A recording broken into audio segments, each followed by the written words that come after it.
在新发布的黑神话微 game 预告里，我们能看到这么一段：小雷音寺里的怪物全都被强化了。怎么强化的呢？他们都被镀了一层金身，而且我们注意这里，这些僧人的右臂也被镀上了一层金身。这个我们不知道是不是故意的，还是不小心的，因为黄金右手在佛教里是有特殊典故的。这段可以直说就是末法时代神佛灭尽，妖渡金身，群魔乱舞的典型写照。妖怪们涂上金身，妄图以此造佛，宣扬佛法。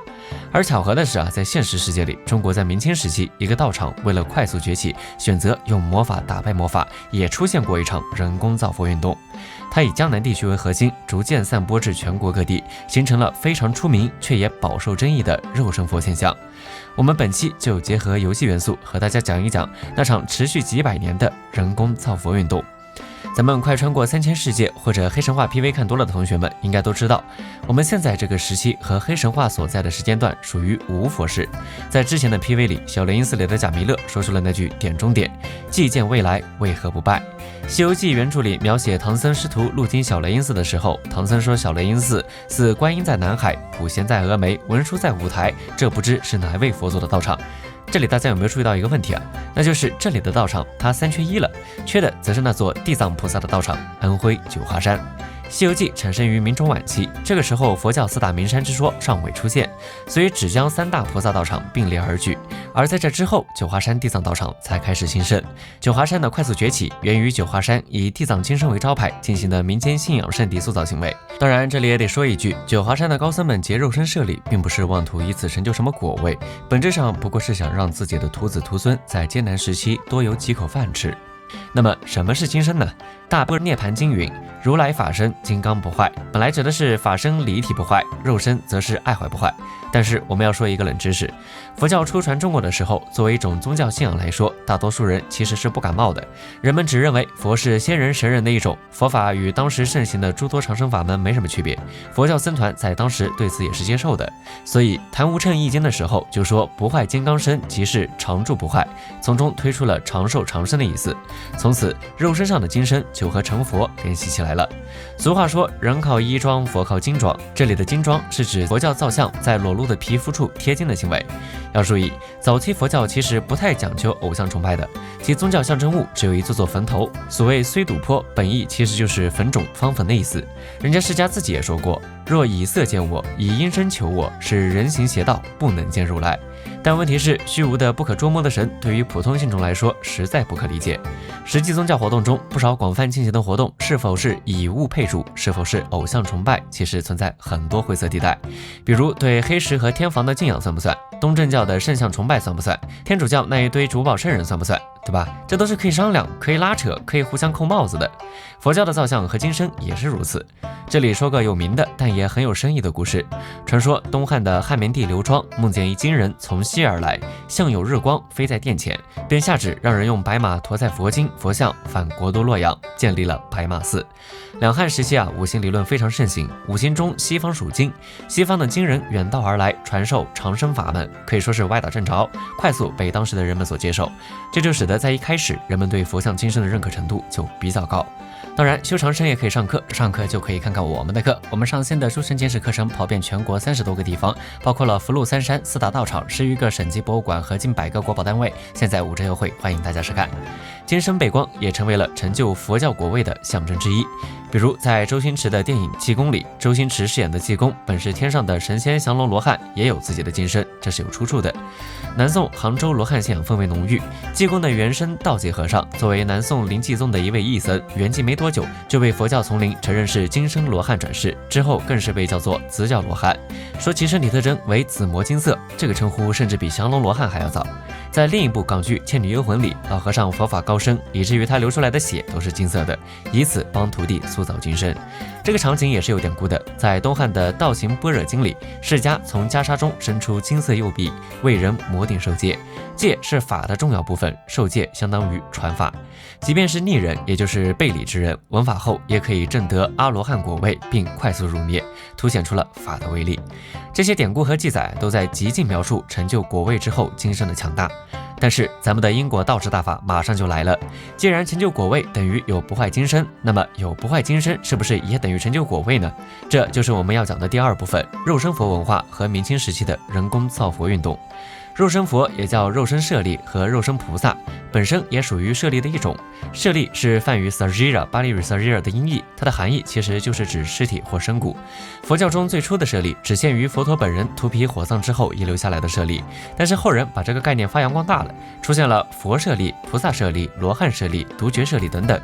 这里要注意啊，佛教倡导火葬，但是火葬之前若是尸身不腐，众人也不敢将之火化，而是认为他还活着，只是入定了。这个也是有理论依据的，比如小乘佛教认为，人在得阿罗汉果之后就可入灭静定，呼吸脉搏皆停，但身暖不灭，几百上千年。现在我们在东南亚地区，比如泰国寺庙，还能看到这种入灭静定的肉身罗汉。人们认为他们是修行有成，所以肉身不坏，甚至会定期给他们剃头。故高僧之死有时也可被理解为入定，圆寂后也可以不经火化，全身入塔。如果真的不腐，那就会被认为是正得果位，具有神意。这种神意就使得人们对大师肉身的崇拜，进而发展到礼拜肉身，并由礼拜肉身转变为将肉身等同于威力巨大的神灵或佛菩萨，成为人们祈福治病的对象。比如禅宗六祖，也就是本来无一物，何处惹尘埃的慧能和尚，他死后的真身就成为了民众祈福的对象，每年元宵节都被拉进城里参与仪式。不过这时候的肉身佛还是被动产生的，基本上不会有人工干预，可坏就坏在这个事情也可以人工干预，于是就变成了上头本意是好的，但是下面经念歪了。明清时期，从河北到福建，从浙江到陕西，全国各地开始出现大量所谓的肉身佛。我们花点时间去看一看当时肉身舍利信仰最密集，也是借此确立四大道场地位的一座山——安徽池州九华山。这座山被认为是地藏菩萨的道场，这个道场的快速成型就得益于唐代驻锡在此处的一位僧人金乔觉的金身。注意，金乔觉这个名字其实出现在明代，源于明清时期的九华山造神运动。当时历经唐代、北宋、南宋、汉地，形成了五台山文殊道场、峨眉山普贤道场和普陀山观音道场，但是其地位并不高于其他佛教寺庙，人们也并不认为他们是什么三大名山。直到元朝建立，汉传佛教和本土的道教都受到了压制，僧道人员整体质量下降严重，逼得中国宗教为了生存，其世俗化倾向得到了空前强化，进一步与民间信仰、民众生活进行杂糅，以此开发下沉市场。实际上，我们现在的四大菩萨、武当真武、泰山碧霞这些道场信仰，基本上都崛起于元明清时期。在当时的佛教道场中，九华山是比较尴尬的。其他三座名山相比，九华山地藏道场的形成不仅非常晚，而且并无佛经依据。有关五台山、峨眉山、普陀山菩萨显身道场的故事，在《大方广佛华严经》都有记载。虽然位置其实不是那个位置，但是起码有现成的名字可以换。但是地藏菩萨是真的没有什么道场名山显身的记载，毕竟他老人家显身的地方，活人基本上去不了。九华山的僧众们发现，他们这时候只有一张牌可以打，那就是新罗僧人金地藏的应化事迹。你们都用经典显化，那我们就用魔法打败魔法，直接来个肉身显化。当然我们也得说一句啊，九华山造神运动的锅轮不到金地藏来背，毕竟人家唐代住在这里的时候，没想到有后面这一出。在造神运动之前，人们都用其法号地藏来称呼他，没错，他的法号就叫地藏。据唐代费冠清的《九华山化成寺》记载，他是新罗国王子金世净属，后涉海来华，入九华山修道，并圆寂于此，享年99岁。他圆寂后，遗体置于木函中，竟在30年内肉身不腐。当徒众将其全身入塔时，关节发出金锁般铿锵的响声。这个情节是有典故的，即菩萨钩锁，百骸明矣。依据佛典上的说法，钩锁骸骨之人，即是全身舍利以得果位之人。这里要注意啊，即便在宋元时期，人们对他的记载也只局限于僧人地藏，虽然神异，可是也没有将其进一步神化。九华山也远不是后来的佛教名山，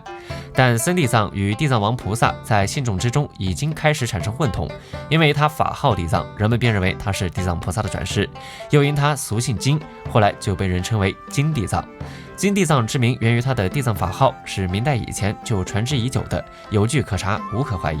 但是到了明清之际，关于金地藏的传说故事突然多了起来，并且出现了金乔觉这个称呼，人们逐渐认为金地藏之所以称为地藏，乃源于他是地藏王菩萨的应身，而不是因为他以地藏为法号。僧徒视其肉身为菩萨应化之灵迹，在神光岭建石塔供奉。实际上，金地藏的肉身舍利从唐代开始就一直被供奉，但名声并没有那么大。直到明代认为他是是地藏菩萨示现的观念得到广泛的传播与肯定，并开始得到加封。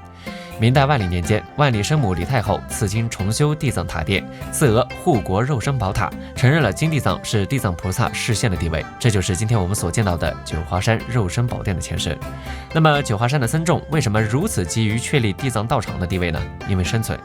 这里我们不得不提一下明清时期的寺院经济。寺院经济指的是寺院为中心而形成的独特经济形式，它是僧人的主要生活来源。虽然中国佛教把财富、耕种等八物视为不净物，认为僧人不可继续，但是佛教团体要生存和发展，僧人要生活，就必然需要建立甚至扩张寺院经济。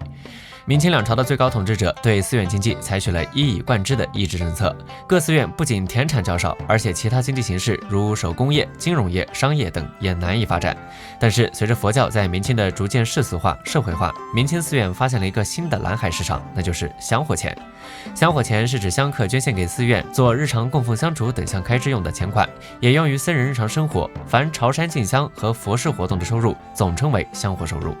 香火收入是明清时期九华山寺院经济支柱，同时也是僧人生活的主要来源。当时九华山全山60%以上的寺庙只能靠香火收入来维持僧众生计，所以为了提升收入，地藏金身这张牌早晚会有人打。实际上这张牌他们打得非常好，陈述于明中叶的三教源流圣地佛祖搜神大全已经开始将九华山地藏和地藏菩萨混淆，大量的民间宝卷也开始将九华山作为地藏菩萨的圣地。注意，这里的宝卷这种脱胎于宋元时期佛教宣讲的说唱文本，在明清两代大兴。比如有名的白莲教就制造了大量的宝卷经典，教徒主要特征之一就是宋记宝卷，一是因为它足够玄乎，所以成为了中国民间秘密宗教的专用经典；二是因为它非常通俗，所以在下层社会非常受欢迎。实际上，金地藏与地藏菩萨的融合，九华山地藏道场的形成，民间流传的宝卷是主要力量，而九华山的佛教为了生存，则默认了这种圣地概念的形成。由于地藏金身这个宗教圣遗物的存在，让九华山的旅游点数暴涨，确定了其四大名山之一的地位，香火之盛，甲于天下。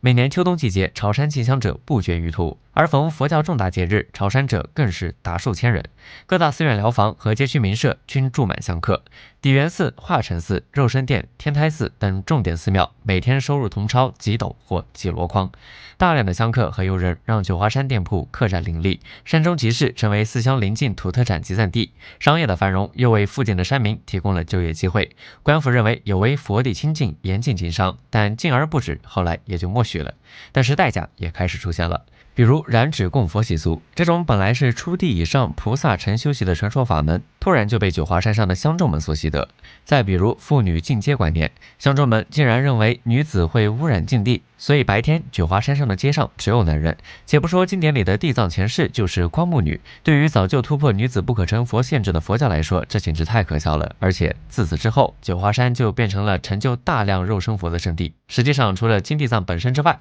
九华山有据可查的肉身佛多达10余尊。这些肉身佛都是明万历之后才出现的，其中明代一位即万历年间的海域大师，清乾隆年间一位即龙山大师，之后的10几位则是全都出现在第2次鸦片战争之后。这期间，九华山上还出现了专门的匠人，他们专为圆寂的僧侣做缸、封缸、开缸。于是九华山僧人圆寂后都要将遗体保存一段时间，最短的7天，最长的3年，看能否成为不坏肉身，并且这个过程基本上都会行人工干预，属于人为制造肉身佛。在现实层面上，九华山已经形成了一种圆寂后做缸的殡葬习俗。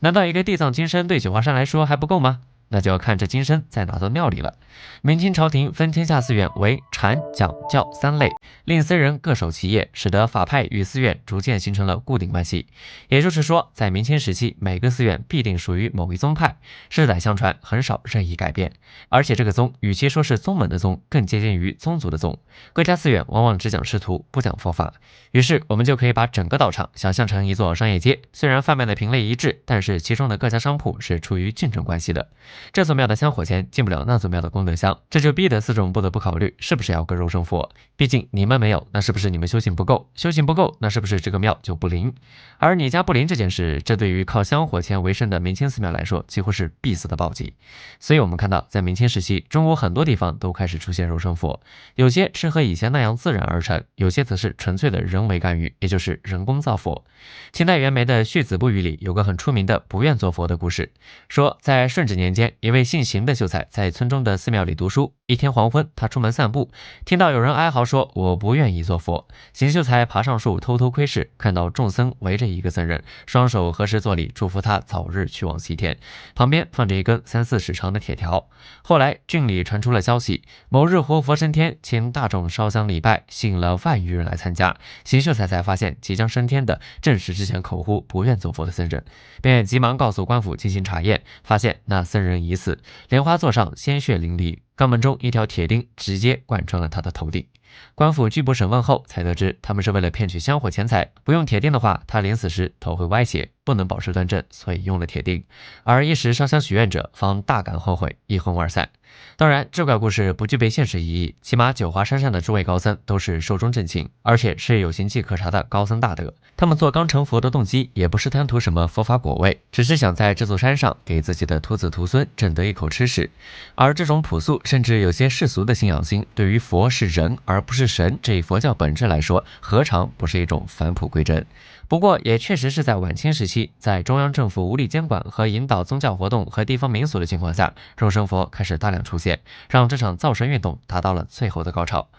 总的来说，佛教在两汉之际传入我国内地，后经魏晋发展，隋唐鼎盛，宋元巨变，至明清时期其实是停滞不前的。为了教内僧众的存续问题，他们只得将解读生死、剖析名利、慎察处世、参悟苦乐的禅宗故事抛之脑后，从学者的佛教、义理的佛教走向民俗的佛教，甚至是迷信的佛教。很多僧众基本上对理论阐释和思想创新失去兴趣，法会活动不绝于寺，丛林品格逐渐模糊，百姓对佛教的理解也被简化为有求必应4个字，企图通过大量的财施和隆重的宗教仪式来获得佛菩萨的帮助，实现各自愿望。为了生存，他们用魔法打败了魔法，但是这个魔法究竟是什么法？正如民国名僧印光所说：“史丁末法，佛日久以前辉，及3藏12部经文，亦皆视同故纸，无人研究。各寺庵僧众多分于应节来宾，至修持之功，反多忽略。”你看看这世上迷惑颠倒，颠倒迷惑，何时可了？好了，以上就是本期内容，我们下期再见。